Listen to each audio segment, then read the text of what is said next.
नमस्कार मेरे प्यारे भाइयों और बहनों। आज हम एक ऐसे वचन को सुनेंगे जो हम सबके लिए आशीष का कारण बनेगा। ये वचन है लूका 16:19 से 31, जिसमें प्रभु यीशु ने गहरा उदाहरण दिया, लाजर और धनवान आदमी की कहानी। प्रभु यीशु ने कहा, एक धनवान आदमी था जो रोज शान से ऐशो आराम में जीवन बिताता था। उसके द्वार पर एक गरीब आदमी लाजर पड़ा रहता था।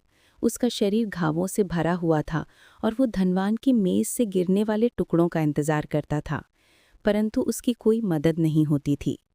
समय आया और लाजर मर गया। स्वर्ग के फरिश्ते उसे लेकर अब्राहम की गोद में ले गए। वहां उसे सुकून और शांति मिली। थोड़ी देर बाद धनवान आदमी भी मर गया, लेकिन उसका आत्मा अधोलोक यानी नरक में पहुंच गया, जहां वो अग्नि की ज्वालाओं में तड़प रहा था। उसने दूर से अब्राहम और लाजर को देखा और चिल्लाकर कहा, हे पिता अब्राहम, मुझ पर दया कर, लाजर को भेज दे कि वो अपनी उंगली को पानी में भिगोकर मेरी जीभ को थोड़ा ठंडक दे। मैं यहाँ इस ज्वाला में बहुत तड़प रहा हूँ। अब्राहम ने जवाब दिया, बेटे, याद करके तूने अपने जीवन में सुख भोग लिया और लाजर ने दुख सहा। अब यहाँ वो आराम कर रहा है और तू यहाँ पीड़ा में है, और हमारे बीच एक बड़ी खाई है जिससे कोई यहाँ से वहाँ या वहाँ से यहाँ नहीं आ सकता। तब धनवान बोला, कृपया लाजर को मेरे घर भेज दो, मेरे 5 भाइयों को चिताने के लिए, ताकि वो भी यहाँ इस पीड़ा के स्थल पर ना आए। अब्राहम ने कहा, उनके पास तो मूसा और भविष्यवक्ताओं की बातें हैं, उन्हीं को सुन लें।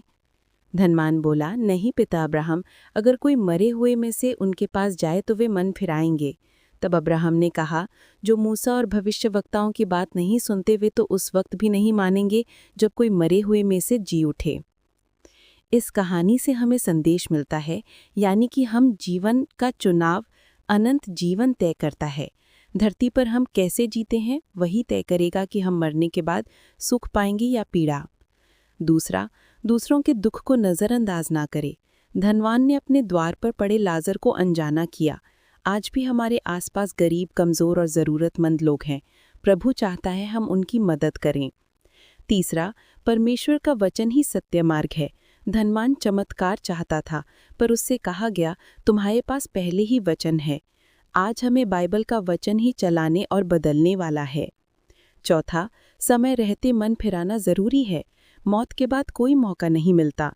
आज जब हम जिंदा हैं तभी हमें यीशु को अपना उद्धारकर्ता मान लेना चाहिए। भाइयों और बहनों, अगर ये वचन आपके दिल को छुआ हो तो इस वीडियो को लाइक कीजिए, सब्सक्राइब कीजिए और अपने प्यारे दोस्तों के साथ शेयर कीजिए। और हम फिर एक नए और जीवन देने वाले वचन के साथ लौटेंगे। तब तक परमेश्वर आपको सुखी रखे, सुरक्षित रखे और अपने प्रेम में बनाए रखे।